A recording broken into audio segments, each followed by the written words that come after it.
Alright guys, I'm jumping back into this video. Here I am. This is like months later, my hair's cut, whatever. But tomorrow we are going to bring the Audi home.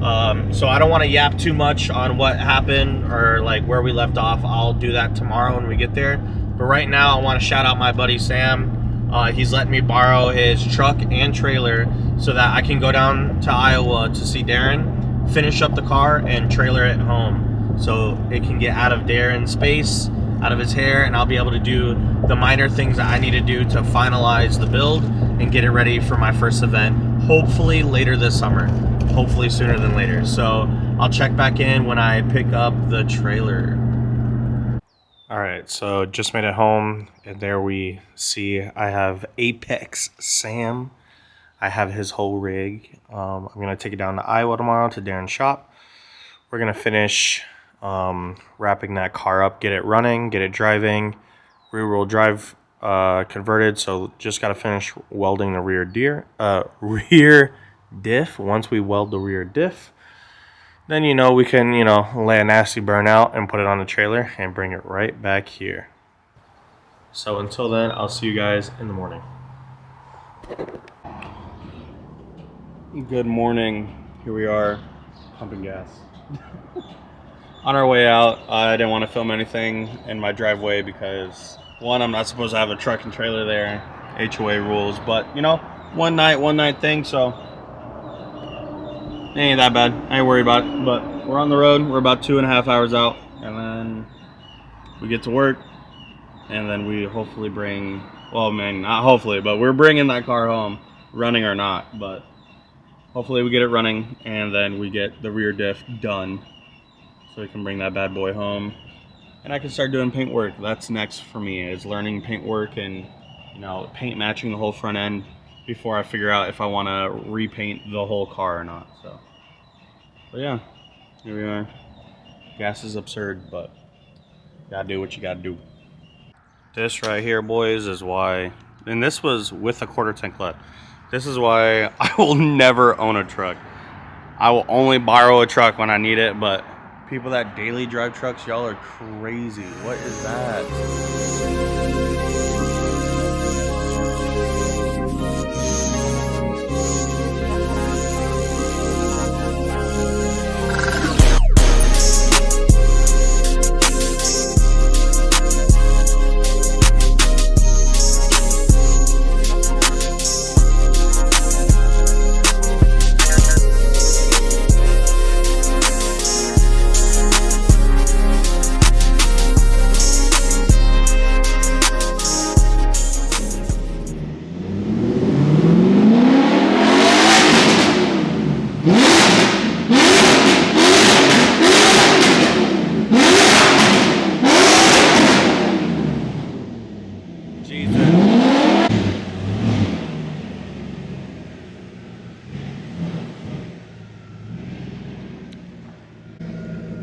Well, you guys can tell by that clip that I'm finally here at Darren's shop.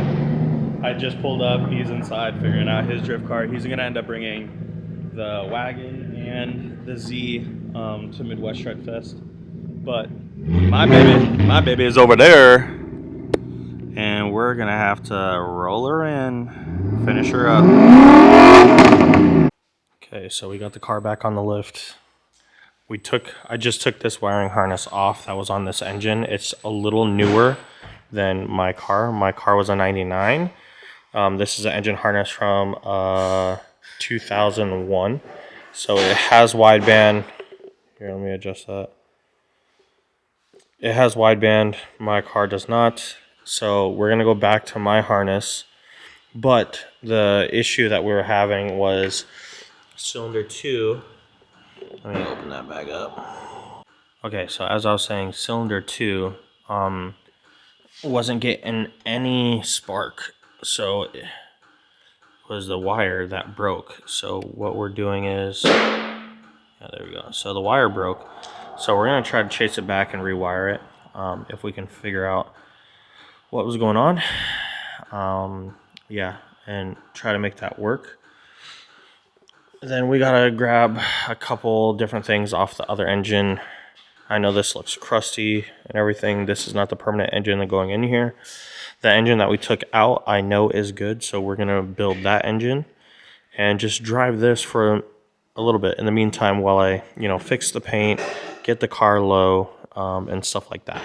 So, and hopefully we can swap over the compressors, try to get AC in this car again, because a summer with no AC will be miserable. So,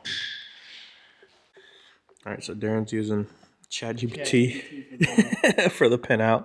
All right, so this one, the blue ones are 5-volt, I think it's 5-volt signal wire from the ECU. Middle ones are ground, which we have ground. Let me open it out real quick. Yeah, ground, and this is supposed to be our switch 12-volt, which is the one that was dead. So now I got to figure out where this wire goes, which connector it goes to, ohm it out, and then either decide if we're gonna fix it or just run a new wire. run a new wire and just tape it all the way up. So we could do that. Yeah, let me go try to find the diagram now. I know which one it is. Oh yeah. Because we ohm it on it shit. What we can do is simply Ohming out and shit. Well, you know ohming wire is. Oh no. See if you have continuity. So oh, okay. Down, see if it's connected. Okay. Because then if it's not, we can either try to open the whole harness or just simply run a switch 12-volt power wire from ignition. That'll power that coil. Perfect. I mean, we could do that. Maybe look at the wire. Okay, so we went out to the back, my other engine. We pulled the cam follower, cam position sensor. Jesus Christ. The oil pressure sensor, right? Yep. Oil pressure sensor. We pulled my coil packs, my spark plugs, and the alternator because this bitch only spins one way. So, as you can tell, this engine is crusty. So, and that's less crusty. and the one way is backwards. So, this is not good. So, we're gonna pull that out, get everything swapped over, try to get this running. Then we're gonna focus on the harness and get it, up and going. Then after all that, rear-wheel drive conversion. All right, so this is where we're at. The harness is on. As you can see, that we still have the problem right there. But we're going to try to fire it up, just get it running, and then solve that problem. And while we get it, as soon as we get it to crank over and fire up, then we're going to drop the rear diff. I'm going to weld the rear diff while Darren focuses on solving this ground issue or 12-volt switch issue. And then we should be good to go to put fluids and everything and assemble the car and then head home, bring my ass home. So it is rusty, crusty, dusty, but it's a drift car, so I really don't care right now. But it is what it is. Okay, after lunch, we got a lot done. We got the slave in, the linkage done, and bolted up. Now he's just spinning it by hand a couple times before we crank it. The battery's plugged in. The injectors are all unplugged. All the coil packs are unplugged. We're going to build fuel pressure and see if there's spark first before we... and we did an oil change. So fresh oil's in it. Before we actually fire it up, plug everything in, and see what's wrong, we're just going to fire it up like this first. All right, he slowly pushed the clutch. We're putting it in neutral. You need a short throw. Huh? You need a short throw shifter. Yeah. Floppy. Yeah. Get a little eBay short throw. Cheap for this old car. Damn. We're going to need that. There he is. Yeah, we're going to need that battery pack, buddy boy. Battery's a little cooked, so we got the jumper pack on.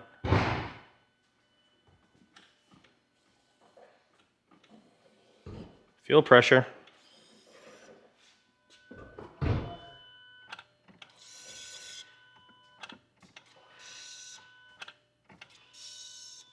Yep, it's building. Slowly but surely. Just blows up. Huh? There's nothing on the starter? Nothing? Fuck.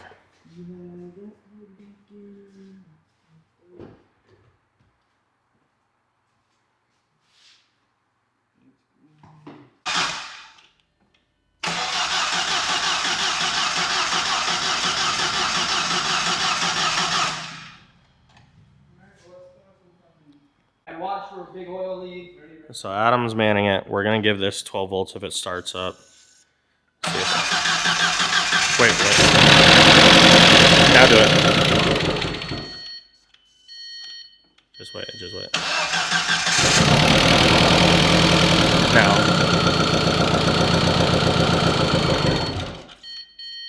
It does not. It's reading 12 volts when it starts. Like it's red and reads 12.5. That shouldn't read 12.5. That's connected to nothing right now. That's what I'm saying. Okay, so now we cut and we're splicing in a new connector for the AC. For some reason, the old one was like really chewed up and chewed through, so I bought these new connectors, and then hopefully your boy will have some AC. I know we're probably worrying about the wrong things right now. Speaking of, the car is still misfiring like a bitch. But, you know, while we're in there, we might as well fix the AC. And then we can, you know, this is on top. So once we get the car like completely assembled, we can let it idle a little bit and run, and we can figure out and troubleshoot while it's running. Because right now we can't do that. It'll get too high.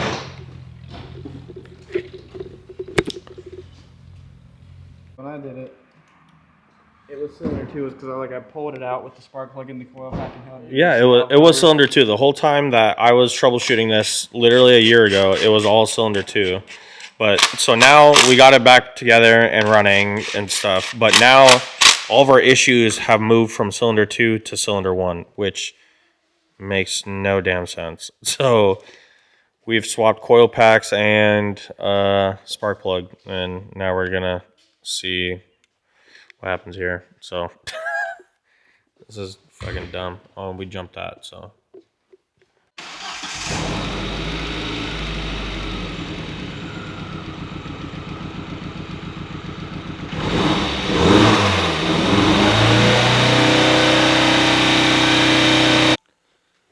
Apparently it goes through the coil pack and We're trying to break this thing apart. You cut the pack back, the harness, I mean. You cut the harness back. We're trying to figure out everything that I said, it jumped from here to that one. We have no clue why. If there's a you know, break in the wire or something, so we're just looking, but that's literally the only thing that's like keeping this car from running right, I would say, but I don't know. Coming home.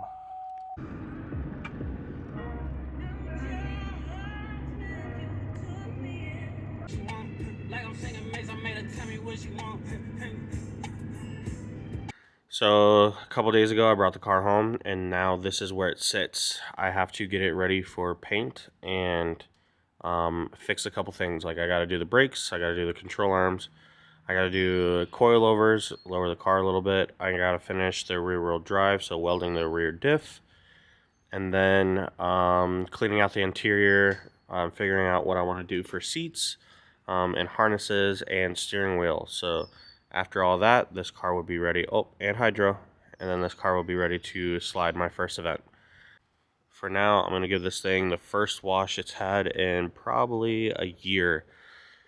Don't mind the rust. I have new fenders. And then I also have another door at my other house for this that's white. So that's why I do have to paint this whole front end. I don't know what color to go with. Maybe you guys have some cool suggestions. I have the strong urge of paint matching this to my S4 over there, but black's kind of lame. All right, y'all, you see what I have in my hand. I have an ICM I got off of Amazon. ChatGPT was saying that this may solve my problems and can cause, a bad one of these can cause the problems that I'm having. So we're going to try to slap her in there and see if this solves all my problems. This little $20 piece solves the problems that I'm having. If you guys didn't know, it goes right here.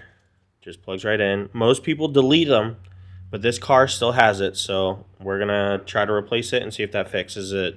All right, new one in. Let's see. Let me get in the car. Y'all pray with me behind the screen. Make sure it's in neutral. Pray that this just fires right up and just goes away.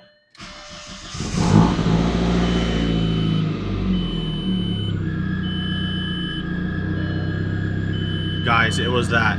It's running so smooth.